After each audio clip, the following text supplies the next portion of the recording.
Welcome to Live Daf, your online Daf Yomi Shir. Shalom Aleichem, welcome back. Today's Daf is Shekelim Chaf Aleph. We're on the bottom of Chaf and Beis, 3 lines from the bottom. Says the Gemara, Kohen Gadol Shomeis V'chulu. This takes us back to the Mishnah, where Kohen Gadol passed away and no substitute has been appointed as of yet. Who will continue bringing the Minchas Chavitin? This was a Mincha unique to a Kohen Gadol. He would bring it, he would pay for it. When he's no longer around, we still have to carry on that Mincha. Who's going to pay for it? Mishnah tells us it was actually a T'nai Bezdin. Bezdin established this practice where the tzibur would pick up the tab, would pay for the Minchas Chavit. Says we have a kash here. Rabbi Bo Bar Mamel Boi. He asked the kash. Machlefa Shitzei de Reb Shimon. We seem to have a reversal within the opinion of Reb Shimon. Tamon Omar, over there in the Mishnah he said, Mishal Yarshin. Minat Torah, it's not the tzibur. Tonight Bezdin is that the tzibur pays, but Minat Torah would seem that the Yarshin pick up the tab, they pay for the Minchas Chavitin. And for some reason, the Bezdin decided to cast it upon the tzibur, make them responsible for it. But Minat Torah, it's the Yarshin that pay. V'hach Amar Mishal Tzibur. But here, Reb Shimon himself holds that Minat Torah, the tzibur, is responsible. The Gemara is referring back to the last piece of yesterday's daf.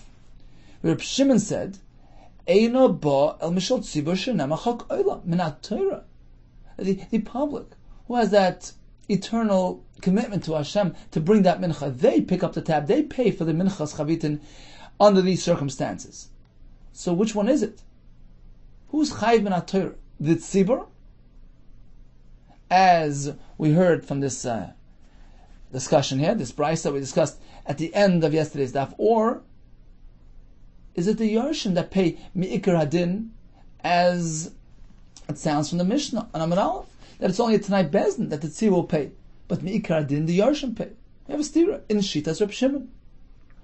Amar Rab Chia Barba v'lo yosu maksha. Isn't that a good question? Asa Rabbi Yaakov bar Acha, and he said that Rabbi Avo b'shem Rabbi Yochanan answered like this. There were several phases here. Dvar Toirahu shetehei ba minat tzibur. Really, Minat Torah, Reb Shimon maintains tzibur pays. Chak olam, it's the tzibur. Kiv and the chazid become mitchaka lishka. But once they saw that the public funds are being depleted, during the time of the second Beis Hamikdash, every year just about every year there was new Kohen Gadol. They were Rishayim, they would die in Yom Kippur when they entered the Kodesh HaKadoshim.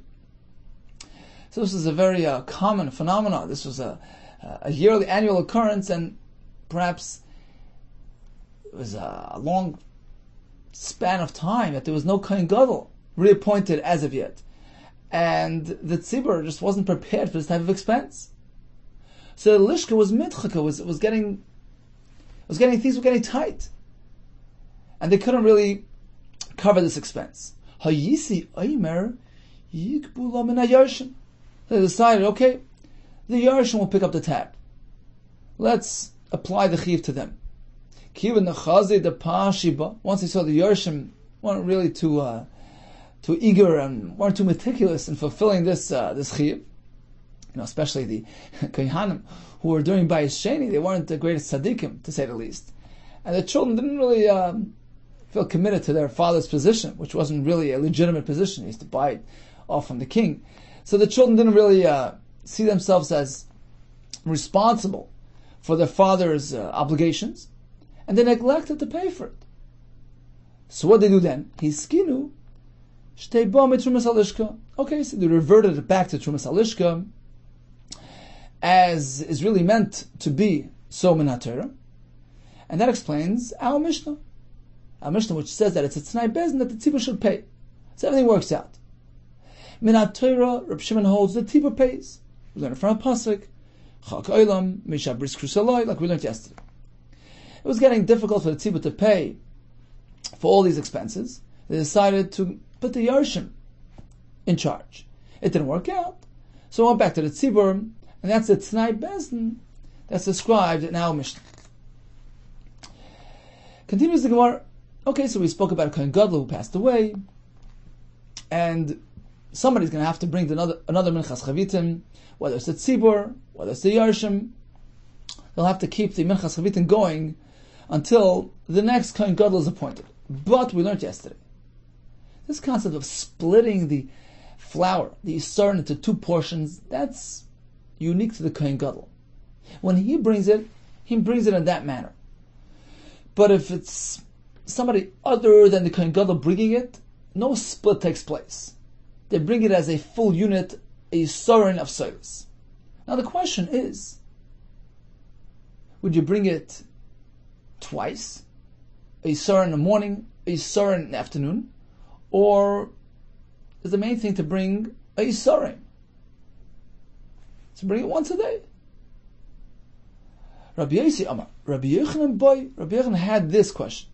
Ma, what is the halacha when it's someone other than the Kohen Gadol bringing the Minchas Chavit? Shlema b'shachris, u'shlema ben arbaim. Should we say that he brings a full Yisar, a full portion of flour in the morning and a full portion in the afternoon as well? Or shlema b'shachris, u'betela ben arbaim, or do they bring a full Yisar in the morning? And that's it. They no longer bring in the afternoon. So what's the main element here? Is it the twice a day factor? Or is it the Isarin factor? Do we say it has to be brought twice a day regardless, so it's two Israelis? Or is the point to bring in a Isarin? If you can't split it, fine, so bring it once a day and that's it. Kat Ta, once he presented the question, Pshitale, he concluded with clarity as follows. Yeah, you have to bring it twice a day. Dechsiv, Minchas Tamid, the Pasuk describing the Minchas Chavitin, calls it Minchas Tamid. It's meant to be constant, consistent, like a Korban Tamid, one in the morning, one in the afternoon. So yeah, you bring a double recipe, one is in the morning and one in the afternoon. That's regarding the flour element of it. Now there were two additional elements here. There was the oil and the levain. So generally, Kohen Gadol will have one isaron of flour, 3 lugin, we learn it from the Tamash Ben Abayim, 3 lugin of oil, and a kmitza, a fistful of this levina, this fragrant, and that was the package. He would take the isaron, split it into two, half in the morning, half in the afternoon. Well, that won't apply in this case, as we just explained. He's going to have a full isaron in the morning and full in the afternoon. Regarding the oil, Kohen Gadol would generally split into two. You take the 3 lugin, split into 2 halves, 1.5 for the morning portion, 1.5 for the afternoon portion. And regarding the levina, he would have 1 scoop for the morning, 1 scoop for the afternoon. The question is, there's no Kohen Gadol, and we're bringing it instead of him, which requires a double recipe of soilus. 1 Yisar in the morning, 1 Yisar in the afternoon. What about the oil portion? Shloishes lugin mahin. What is the halacha regarding the 3 lugin? Shloishes lugin shachris, u'shloishes lugin ben arbaim. Shall we say that you have to bring a double portion of oil as well? 3 lugin in the morning, 3 lugin in the afternoon. Oy lugin mechza shachris, lugin mechza ben arbaim. Or perhaps when it comes to the oil, you may split into 2. A yisaron is a unit. Rabbi Chaim Volozhin, Nefesh Chaim, explains how Yissarin connects to a person's nefesh. It's a tenth. A person has 10 parts of nefesh. So you can't split the Yissarin into 2. Unless it's Kohen Gadol who brings the entire thing and then just splits it into 2 offerings. But when we do it instead of him, we have to bring a full unit of Yissarin. Although it requires us to bring 2 Yissarin, 1 morning, 1 afternoon. Fine. But when it comes to the oil, perhaps that's not such a vital component of the mincha. It's not on the same level as the soilus, and that can be split into 2. Take the 3 lug portion and split into 2. Or do we say 3 in the morning, 3 in the afternoon? Amar Rabbi Cheskia, Eif Hada Tzrichale. You know, you can ask the same question regarding the next element, regarding the levina. So generally, the Kohen Gadol will bring a kaimitz in the morning, kaimitz in the afternoon. Shnei kaimitz in mine. How do we treat these 2 kaimitz when there's no Kohen Gadol around? Shnei kaimitz b'shachris, u'shnei kaimitz ben arbaim. Do we have to have a double shear? 2 in the morning, 2 in the afternoon? Or 1 in the morning, 1 in the afternoon?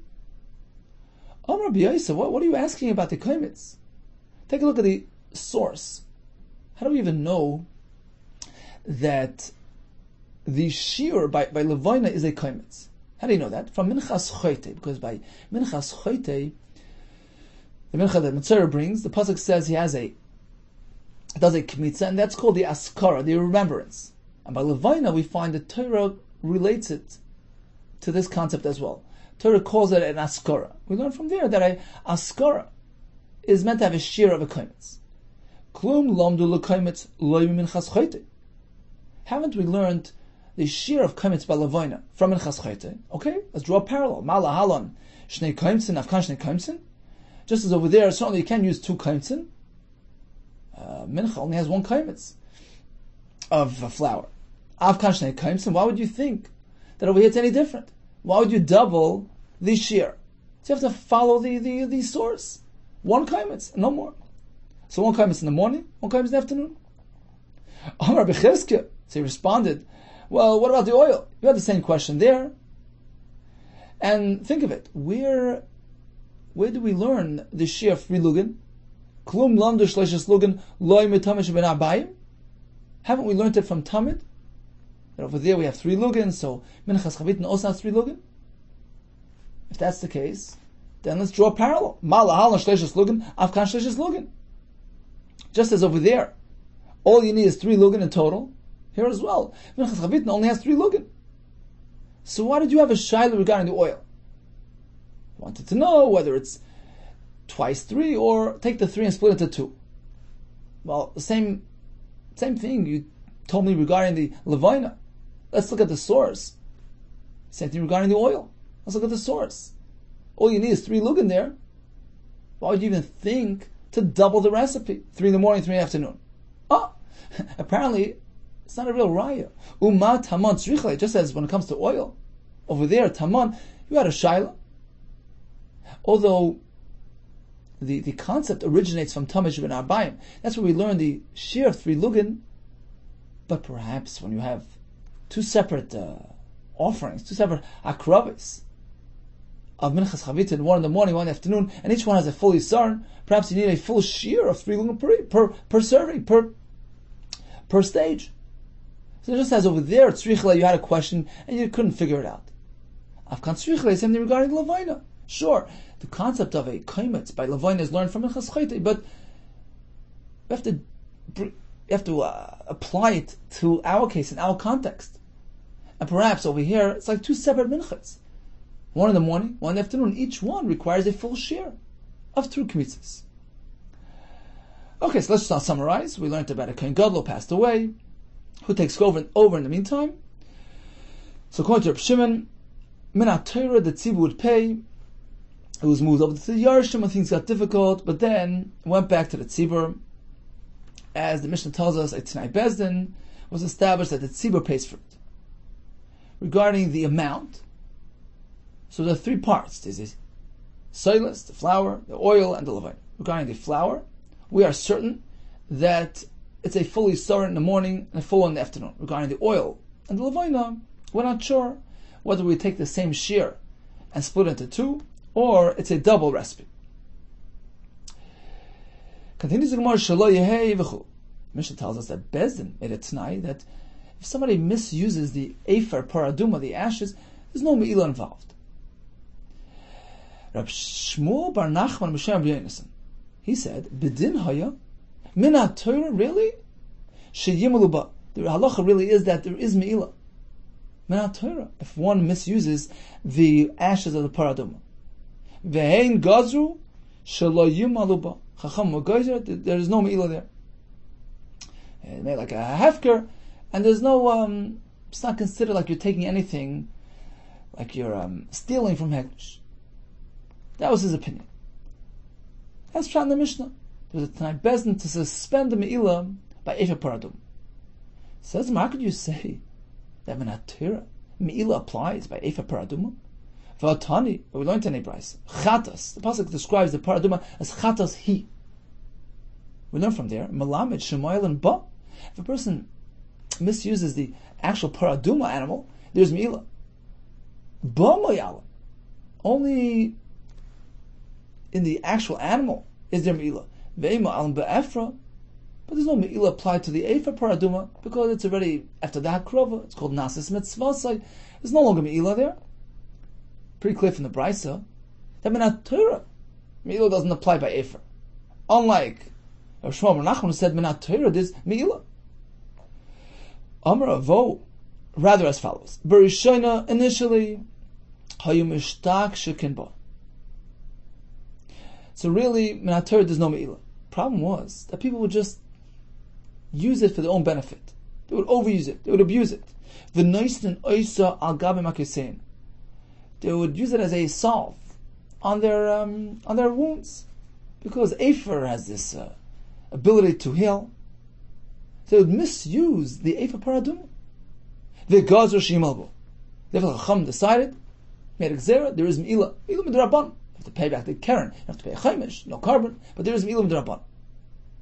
Kiva shenigderu, but once the Chacham saw that everyone's very careful, they're actually over careful, too careful, afraid to use it. Well, was I really tamei? Do I really need it? Because they were afraid of me'ila. So they saw they accomplished their goal. Gazru shla yumaluba. Now they suspended the me'ila, as the Mishnah describes it. Tnai bezin, there's no me'ila. This way, people will not hesitate to use the Efer Paradum. So according to the Maskana, there is no me'ila min HaTorah regardless. Chacham were concerned about abusing the Efer Para, they applied a me'ila. When they saw that people were being extra careful, they removed the me'ila. Concludes the Gemara Valakinan V'chulu. Now the Korban Eidah says, actually this next piece of Gemara doesn't really belong here, but it's just Agav, we brought it in the beginning of the parak, so the Gemara is going to bring it again. The Mishnah tells us that the supplier, the bird supplier to a Hegdish, would actually make up for the psulois, for the ones that weren't successful. Now, the Gemara here is actually referring back to the beginning of the parak. We had those shefaris, those pushkas with coins. And the Mishnah tells us if you find some coins on the floor between the shofar which contained money meant for kinin, that's the pair of birds, chatav oila pair, chatas and oila pair. Between that pushka and the goizle oila, which is intended strictly for oila. So you find coins right in the middle, half and half. You don't know which way to take it. The Mishnah says you put it into the goizle oila because the oila stands higher. It's completely burnt in the mizbeach, and it's a higher kedusha than a chatas. So that takes care of the coins. You know it belongs there because it's l'chumra. The question remains, however, what about the isha who is relying on us to bring her a chatas? She needs a kapara. In this case, she never got a chatas. Isha azois b'mehi mischaperes. What's she going to do? Amar Rabbi Yitzchak Tnai Beznu. This was established as a Tnai HaMasapek as Akinan, the supplier of birds for Hegdish, who Mesapek as Apsulis as Oides, he would supply birds which became puzzle or found to be treifa, or ones which got lost, flew away, or in this case money, which was found smack in the middle between these two shefares, which required us to put it into the oila pushka. We say, look, we're not sure really if this perhaps should have been a chatas. Send in, throw in another bird, and that's going to be brought as a chatas to account for all possibilities. In this way, the isha certainly has her kapar. Hadron lach perak Moshe nimtzu. Continues the Mishnah, kol haroikin hanimtzim Yerushalayim tahirin.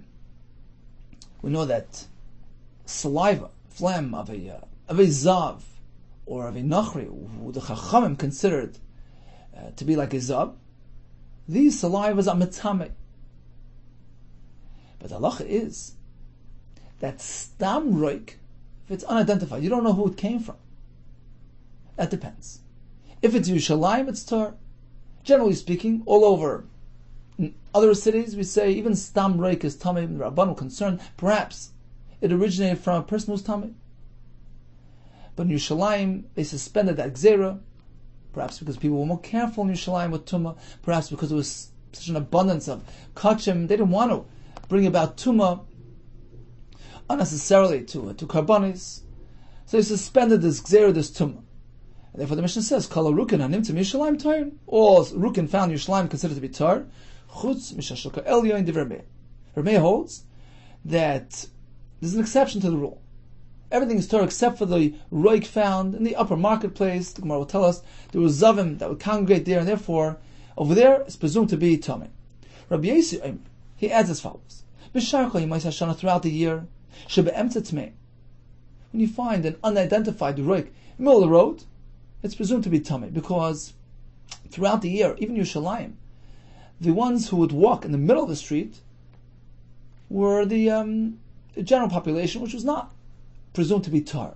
So anything found there is vadai tamei. If you find some break on the sides, on the sidewalks, then you assume it's coming from a person who's tar, because the tahirim were a miyut throughout the year, and they walked on the sides. B'shas during Yom Tov, it's the other way around. If you find in the middle of the road it's tar, on the sides it's tamei, because whoever is in the minority would walk on the side of the road. So throughout the year, the tahirim would walk on the sides, and during Yom Tov, the tmein would walk on the sides. That's regarding roik. Now we have a similar concept regarding kelim. Chacham geyser that stam kelim, a tamei. We're concerned perhaps a tamei came into contact that belonged to Ha'aretz. But in Yerushalayim, there was no din of stam kelim tmein. We say stam kelim Yerushalayim atar. But we have some exceptions where we actually see we have grounds to believe that this kli is tamei. Kol ha-kelim hanimtzim Yerushalayim. All kelim, unidentified kelim found in Yerushalayim, derech yerida lebeis hatefila tmein. If you find them on the way down to the mikveh, is to have two parts to the stairwell. One was the way down, one was the way up. So if you find the kli on the way down, you assume that it was dropped on the way into the mikveh. It was tamei, and it was dropped on the way in. So it's presumed to be tamei. Derech aliyah torah. If you found the kli on the way up after the tefillah, then it's presumed to be tar. Shalai kiridasan aliyasan, because the way down and the way up were two separate things, and therefore we differentiate. Rabbi Yehuda, he says no. Even in this case, it's considered to be tar. It's considered to be stam kelim Yerushalayim, which is tar. You don't really know with certainty that it was tamei. Perhaps a person dropped it there. Therefore, he says it's tar, except kulan tahirin chutz min hasal v'magreifa v'maritza. Except for the Chaver Kadisha tools, sal, a basket, a magrefa, some sort of rake, v'maritza, another tool used hamiyuchad on the kvares, which were designated for kvares, for the Chaver Kadisha, in which case there would be no reason for them to be matayired. So these kelim, even in Yerushalayim, considered to be tamei. Continues the Mishnah. Sakin shenimtzis b'yidalet. Suppose you find a shchita knife on the 14th day of Nisan. It's Erev Pesach. Now the Korban Eid explains that all agree when it comes to korbanos utensils, we say it's presumed to be tamei because of a chumrah. We want to be machmer by kedusha of kachim. There's another pshat based on Rashi, based on Tois Chagiga, who says that the next part of the Mishnah is speaking where you found the knife near the mikveh, but not on the way down, on the way up. Because Yaisa, there were alleyways near the mikveh, so you would access the mikveh using those alleyways, but you had no way to determine whether it's on the way in or the way out. But one thing you know for sure, this kli was once tamei. Why else would it be near the mikveh? So that brings us to the next halach. Sakan shenimtzes b'yidalet. If you find a knife, a shchita knife, on the 14th day of Nisan, shechet b'miyad. Feel free to use it for your carbon, because its owner surely was toilet in time that it should have a potential to be used for his carbon Pesach. B'shleisha asar. However, if you find it on the 13th day of Nisan, shoyna matval, you have to re-toivel it, because perhaps the owner had not yet tended to his knife. He was waiting until the end of the day. He was going to do a tefillah and have harav shemesh. Therefore, you can't be certain that it's tahar. You have to be toivel. That's regarding the shchita knife. Koifetz, which is a meat cleaver, used cut apart the animal to break the bones. Bezeh bezeh. In this case, whether you found it on the 13th of Nisan or the 14th, shoyna umatol, you have to be toivel it again, because he couldn't have used it. He wouldn't have prepared it for his carbon Pesach. We all know that you may not break the etzem of a carbon Pesach. So the koifetz is useless for carbon Pesach. But perhaps he wanted it for his carbon Chagiga, which would come with the Pesach, or perhaps Chagiga brought on Yom Tov. Well, in this case, it says the Gemara, you don't know with certainty that he took care of it. The Gemara in Pesachim actually discusses the situation and explains as follows, that there was a suffix that year as to whether they were going to have a chagiga on Erev Pesach. The Gemara speaks about the Nasi, who was Goysis, close to dying, and perhaps they were going to be Tamei. We know that when they're Tamei, they don't bring a chagiga with the Korban Pesach. So that was one suffix. Another suffix was, maybe he's not even going to need it. He's going to have enough meat from the Korban Pesach. He's going to have a small group. He's not going to need the Korban chagiga to supplement the meal. So there's a double suffix, in which case, perhaps he didn't take care of the koifetz, he didn't think he'll need it. So whether you found it on the 13th or 14th, you have to be toivel it in order to use it. But if Erev Pesach falls out on Shabbos, he can use even the koifetz for shchita, because he certainly prepared it before Shabbos, because he needed the koifetz for at least for Yom Tov meat, and he knows he can't be toivel on Shabbos. So since Erev Pesach is Shabbos, he certainly took care of it before Shabbos. Likewise, if he finds the koifetz on Yom Tov itself, then certainly he can use it, because it certainly was prepared well in advance for Yom Tov use. Suppose the koifetz was found tied together to a knife. Harika sakin has the same halacha as a sakin, has the same leniencies as a sakin, because it's tied together. Why would he just separate it unnecessarily and be toivel the knife and not the koifetz? We assume if he was toivel the knife, the koifetz came along for the ride and everything's okay. Continues the Gemara, Rabbi Abin b'shem Rabbi Shimon Levi. Here's a kasha.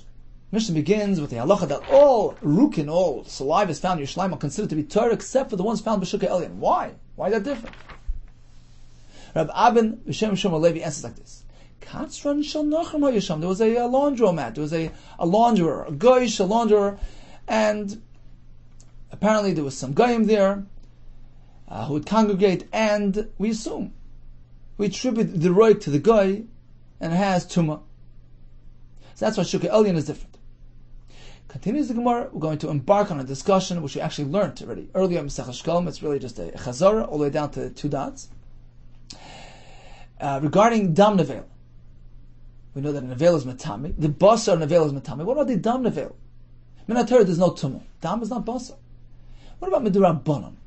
According to one opinion, it's completely tar. According to the other opinion, we're going to see soon, there was a tumah applied midrabanan even to dam nevela, because it could congeal and appear like basar, and there's room for confusion. There was a tumah derabanan applied to dam nevela, provided there's a shear in that dam which is equivalent to a kazayas basar.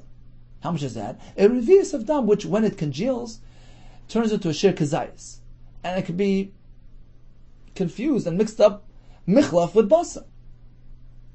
So we're going to have a whole sugya, many names, hold on tight, but the bottom line is, it's really one and the same question. Dam nevela, according to one opinion, Torah completely, according to the other opinion, it's tamim d'rabbanan, provided it had a shear of his. Begins the Gemara, Amar b'chanina arudos, wild donkeys, hayu noichrin b'Yerushalayim, they would pull out the simanim, they would kill them in Yerushalayim, b'yu eilu regalim. The point was to feed the king's lions. So this was used to feed their lions. V'hayu eilu regalim, now there was dam dripping, and the eilu regalim would come along, and mishtaka, they would sink into this dam, ad arku v'yisein, until their knees. So knee deep in dam. The question was, are they tummy? Ubo l'fnei chachamim. They presented it to the chachamim. Fully amr lan davar, and they didn't bother. Apparently, chachamim, they didn't respond. They didn't consider this a concern. They held that dam nevela is always tar, even drabban. Says in another story, Rabbi Simon b'shem Rabbi Shimon Levi. Ma'aseh prayed the Mishal Beis Rebbe. There was a story regarding a mule in Rebbe's home, Rabbi Danasi's home, Shemesa, which died v'tiros damea mishum nevela, and they considered its dam tar. They did not apply tumas nevela. Now we have 2 ways of understanding this.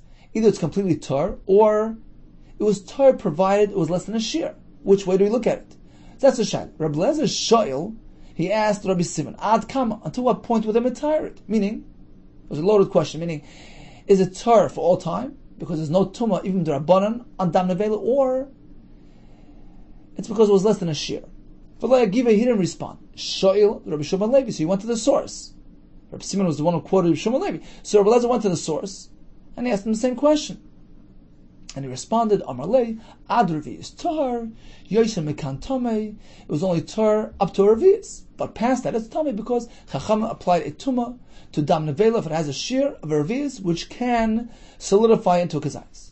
Ubash Rablezer. Rablezer was quite upset that Reb Simon refused to respond to him and provide him with his clarity. Okay, the Gemara doesn't explain the circumstances. Let's continue. Rav Beiva Yahweh Yosef Masnei Den Uvd. Rav Beiva was sitting and saying over the same story regarding the dam which they were matar in the home of Rabbi. Amalei Rabbi Yitzchak Bar Bisna Ad Kamas. He asked him the same question. Until what point were they matar? Amalei Ad Revi'is Tar Yosem Mekan Tomei. Was it only tar up until Revi'is, but past that it was Tomei?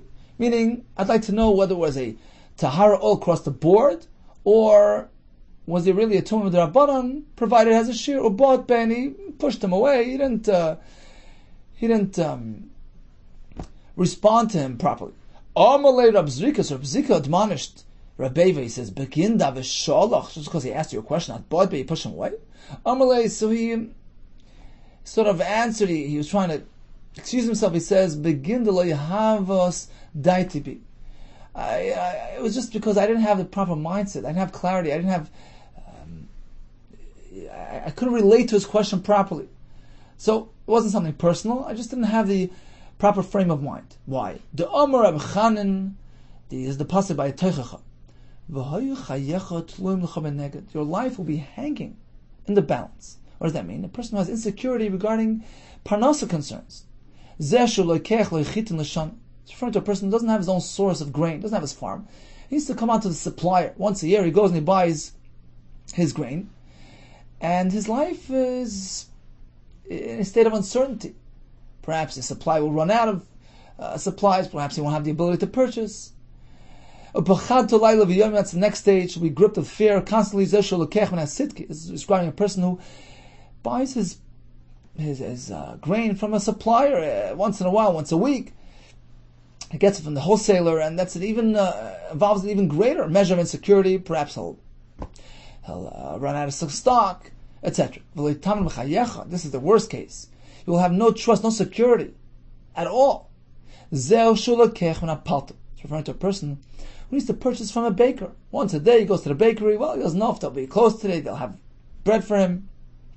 So it's a perpetual state of insecurity. And look, me, this is Rabbi Yehuda speaking. I fit that bill. I purchased my bread from a paltira, and I was in a state of extreme insecurity. I didn't have the ability to respond with clarity. Okay, bottom line, what's the halacha regarding dam nevela? My kedoin, what's the halacha? Heyed Rabbi Shuv and Pesera. So the Gemara here presents a shita batana. Rabbi Shuv and Pesera testified. Al dam nevela shu tar. Dam nevela is completely tar. The Gemara assumes it means absolutely tar. Says Marbah, not necessarily. Tar can mean something else as well. Mao tar melachsher. Holatame is metame. It just means that it doesn't have the ability to be machsher l'kabotum.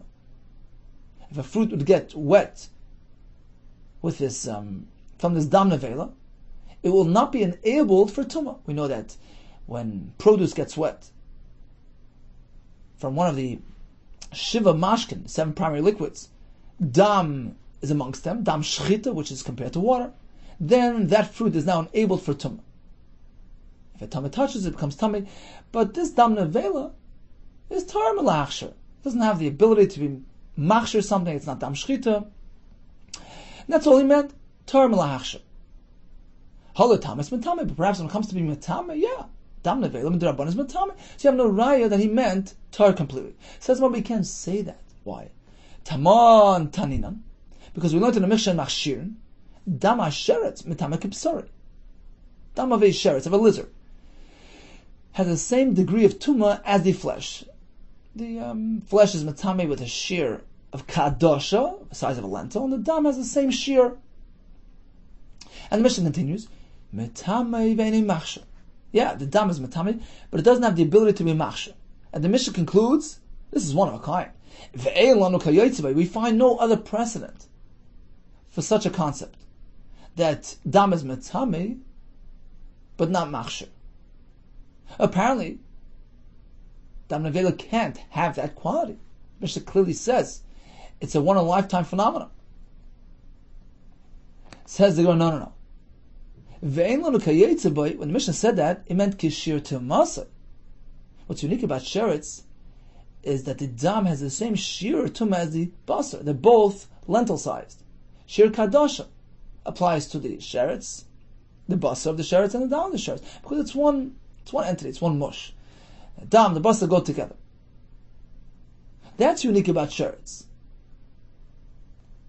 Whereas by nevela, there's a basar and a dam. Basar and dam, it's an animal, it's different. Two separate entities. There's the flesh aspect, there's the dam element. And they have different shiurim. The basar is metame kazayis, like a solid. The dam needs a shir revius, perhaps. It's different than a sheretz. That's unique about sheretz. Aval dame metame kipsari. But certainly you can say that even dam nevela is metame, just like its basar is metame. That's not what the Mishnah was speaking about there. The Mishnah was singling out sheretz regarding the fact that the dam and the basar have the same shir tumah.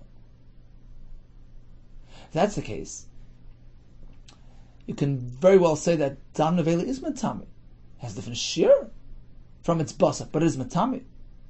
And getting back to Yeshua and Pesera, although he said dam nevela is tar, perhaps all he meant tar melachachsher. It can be machsher. It doesn't have the chashivas of dam to be machsher, a fruit to be mekabel tumah, but it is metame midrabanan.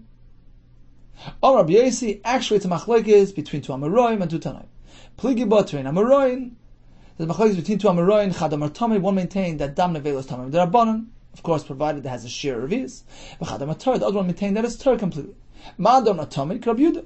He follows Rabbi Yehuda, who is quoted in Mesechas Idias, that midrabanan b'sil hold dam nevela is metame.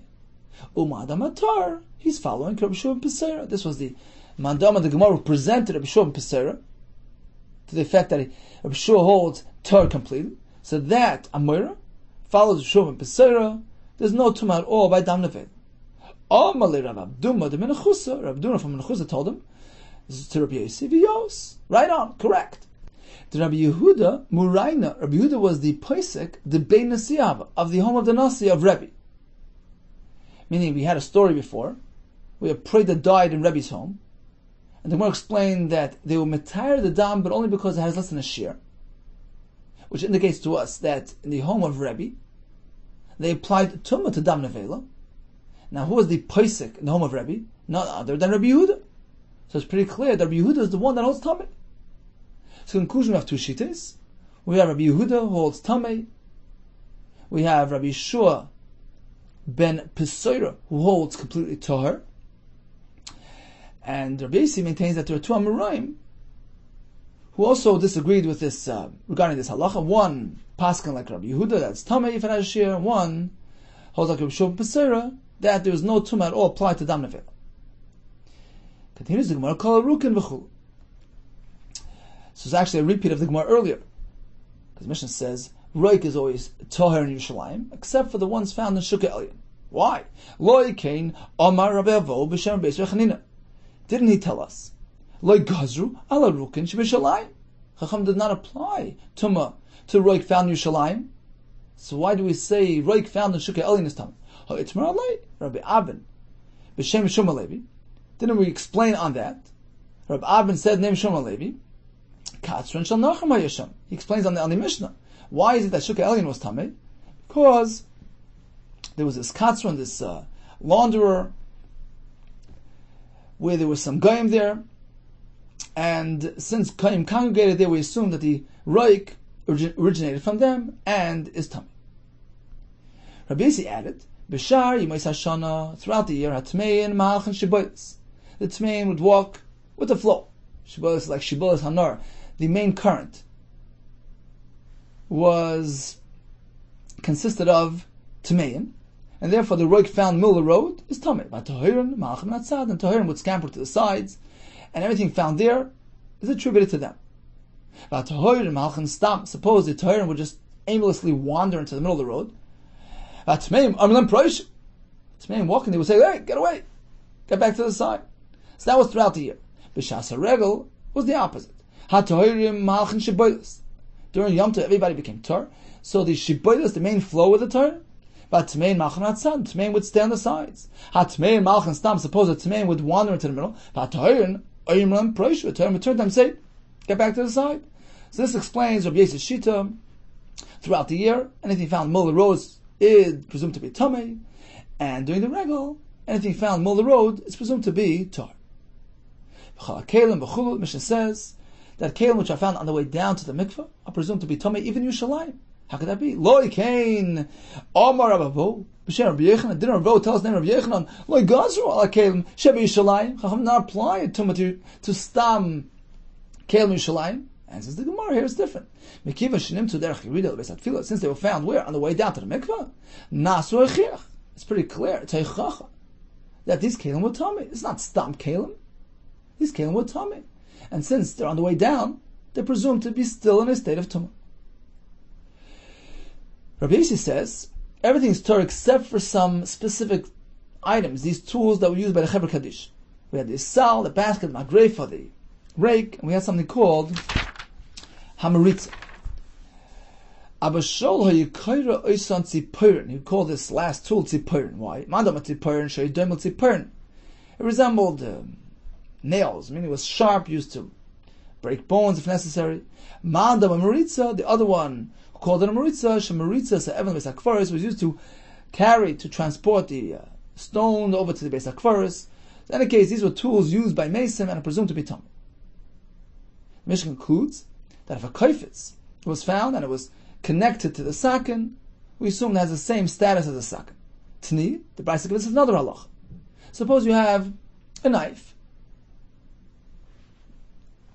When you know, you're fully aware of its status. It was nitbal, was not nitbal. You know exactly what's going on with that knife. And there's another knife tied to it. Here as well, we put them together as one. We assume the same halacha that applies to one applies to other as well, because the fact that it's tied together indicates that they're a pair and have the same halacha. Tni, ha-sakin kshurla, if a sakin is tied to the other sakin, harizukah maisa, and has the same halacha as the other one. Okay, let's just start for a quick summary.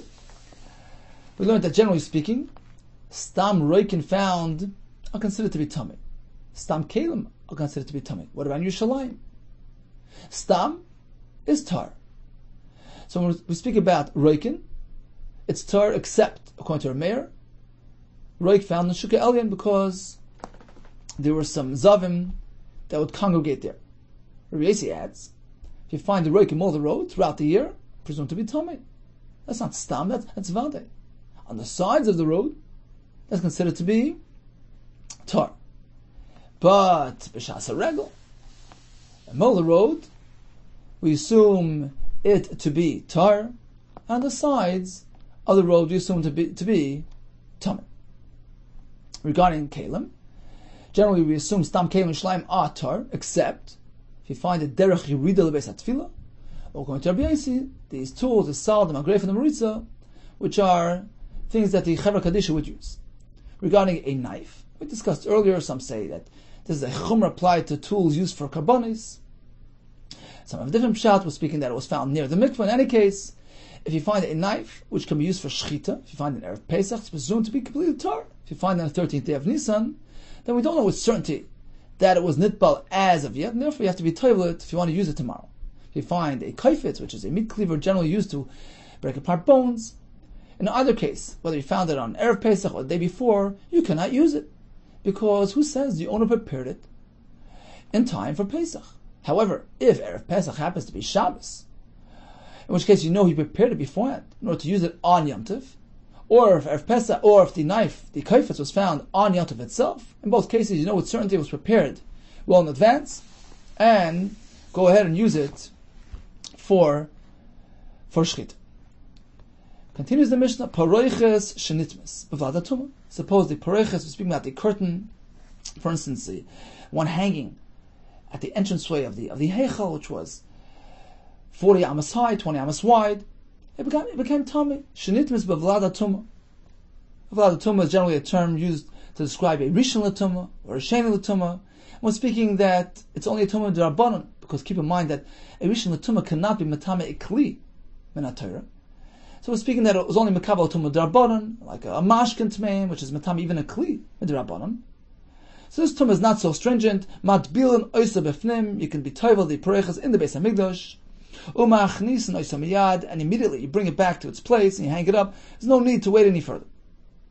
Ushanitim svava tuma, but if it got tummy through a tuma deraisa, like a nevela, sheretz, now you have to take it out of the Beis Hamikdash, because you cannot keep an item which is tummy in the Beis Hamikdash. Matbilin oisa b'chutz. You do the tefillah outside the Beis Hamikdash. V'shoitchen oisa b'chel. You spread it out. You hang it up in the chel. That was the area right outside the azores to dry up, and you leave it there until you have Erev Shemesh, nightfall, and then you can bring it back. Because when we have a tumah deraisa, you have to have Erev Shemesh for it to completely become tar, as opposed to a tumah derabanan, which does not require that second phase of Erev Shemesh. Now, the interesting kasha, the Taklan Chantan asks, well, why is a parechas considered a kli? It's part of the structure.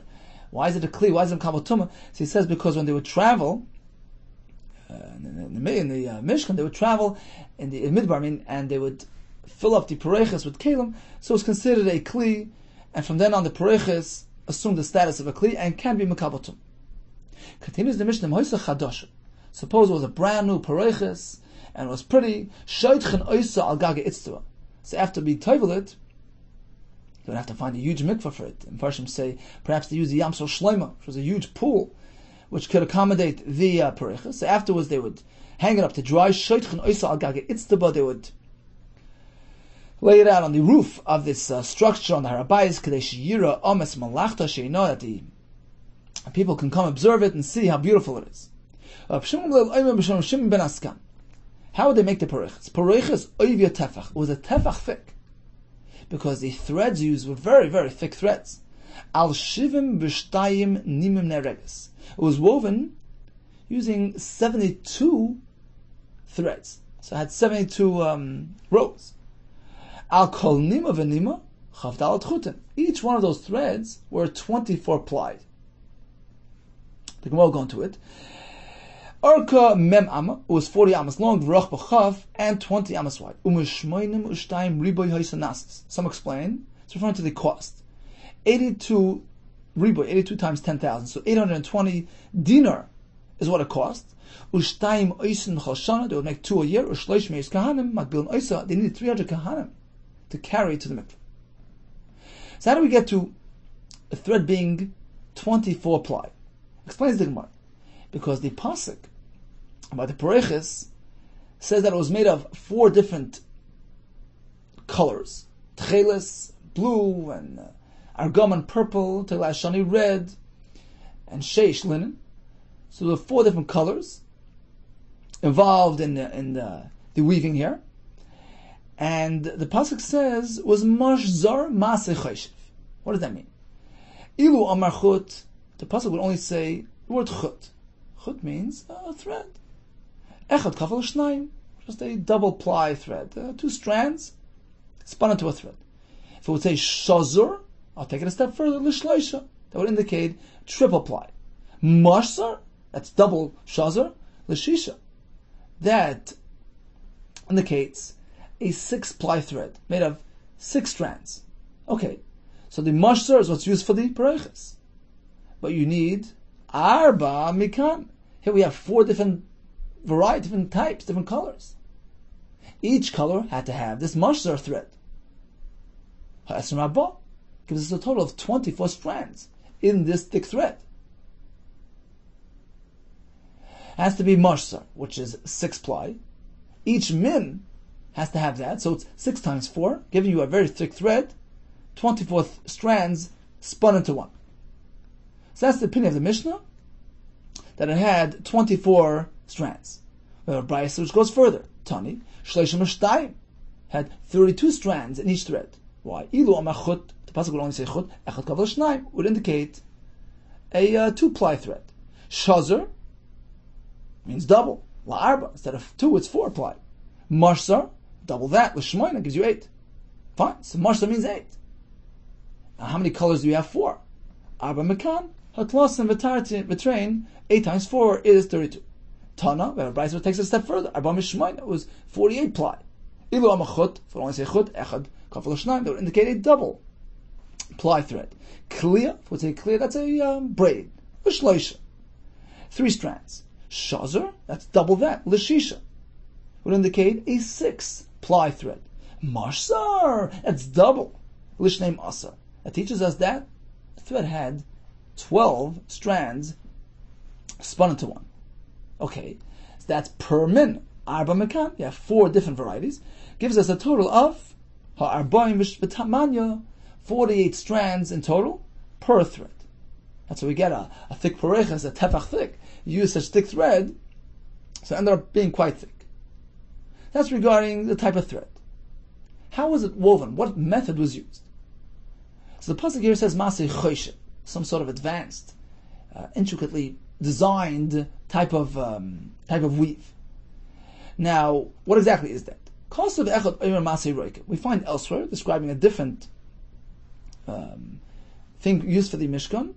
The pasuk refers to it as Ma'aser Roikim. It was embroidered. It's a more simple way of designing it because of Echad Omer. But over here by the Parechas, the pasuk says Ma'aser Choshev, some sort of weave, which appears to be more advanced, just simple embroidery. The pasuk and the Gemara explains. Ma'aser Roikim is a more simple process. Parts of Echad is just one design. Ma'aser Choshev is Shnei Partzufos, a double design. The Gemara explains this further. We have 2 opinions and explain the difference between parts of Echad of Ma'aser Roikim and Ma'aser Choshev, which means a double design.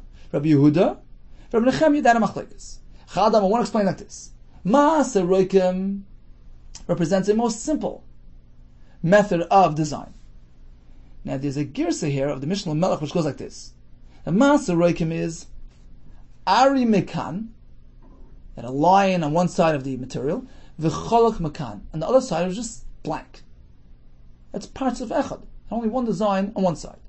That's Ma'aser Roikim. Ma'aser Choshev, which is more advanced, that had Shnei Partzufos, 2 designs, which is Ari Mekan, V'Ari Mekan, a line on either side. That's one opinion. But Charana Amar, the other one said differently. The other one explained. He went a step further. Ma'aser Roikim means Ari Mekan V'Ari Mekan, a line on either side of the material, on the other side of the Parechas. So it's parts of Echad. It's seen through and through, but it's the same design you're making. Ma'aser Choshev is more advanced. Ari Mekan V'Eshe Mekan. Shtei Partzufos, you had a line on one side, at the same time you wove a nesher, an eagle on the other side. That was really advanced. So they would weave it in a fashion where they would produce 2 separate designs on either side of the material. And that's how the Parechos was made. Mishnah tells us that the Parechos would involve a great expense, 820,000 coins, 300 kahanim need to carry it. Says the Gemara, sure, the Parechos was heavy and expensive, but the numbers cited in the Mishnah was just meant to bring out the point.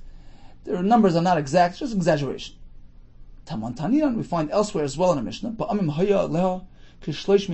sometimes they would have a huge pile of ashes in the Mizbeach. 300 kur, a huge amount. And there as well says the Gemara, B'yosi, B'Rabbi Bun, B'Shem Shmuel, just a guzma, of course it was a large amount, but the number cited is La'av Dafka. The Vilna Gaon points out that the number 300 Kahanim who were needed to carry the Parechos is actually very precise and exact.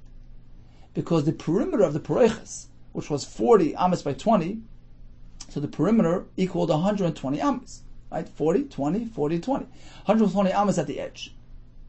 Let's assume an amma is 5 tfachim, like Shittas Rabbi Yehuda. So 5 tfachim times 120 amma gives you 600 tfachim. That's why he needed 300 kahanim to carry it. Each kohen would grab with both his hands. So he has 2 tfachim. And we have to cover 600 tfachim all around the edges. So 300 kahanim needed to carry it to the mikveh. So the number is right on. Okay, time for a brief chazara. If the kohen is not around, who brings the mizchavitin? Whether the tzibur, whether the yarshim, we have machlekes. They should bring nisar in the morning, nisar in the afternoon. Regarding the oil and the levina, we're not sure whether it was split into 2 or a double portion. Roik, stam roik in shleim is tar, except in certain situations. Stam kelim atar, except in certain situations. Dam nevela, some say it's completely tar, some say the rabban is a tumah. And we learned about the parechis. Kol tov and atzlacha rabati.